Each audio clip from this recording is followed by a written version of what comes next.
I had a dream I was a giant, and I walked out into the rushing waters of the Niagara River, and I stood on the very brink of Niagara Falls. It was so strange. My old electric piano was there, like it was plugged right into the falls, so I sat down to play. The sun was rising in a new morning as my fingers remembered the music.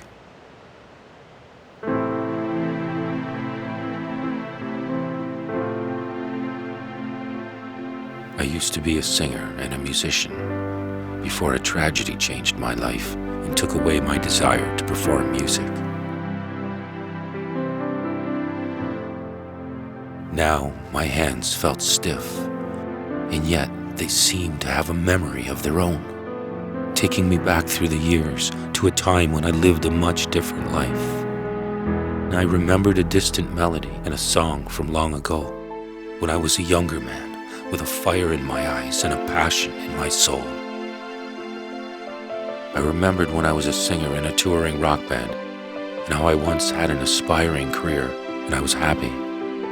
I married the love of my life, Fiona, and soon another girl came along who changed my life forever. One little girl who called me Daddy. Suddenly I felt the water rush in around me. I struggled, but the notes were wrong and out of tune. My hands were heavy, and my fingers were slow and numb.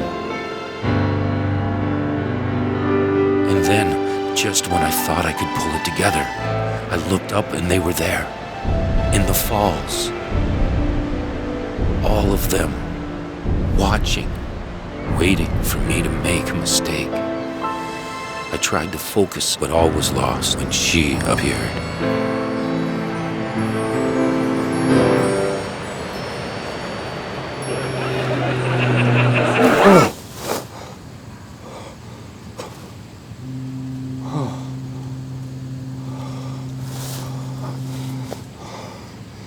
There are normal dreams, and then there are profound dreams, the kind that can be life-changing if we let them. This was one of those profound dreams, and I knew it. Time to go home, Lewis. It's not like this was the first time I had thought about going home, but this time it's the right time. I was finally ready to face my past. The last 12 years of my life had been spent grieving over the loss of my wife, who was killed in a car accident by a drunk driver. In a sequence of events that followed the accident, like one bad dream after the next, I came to this very place. It was time for changes. So on this day, I took one last look at my past, thanked God for being alive in the present, and without hesitation, I stepped into my future.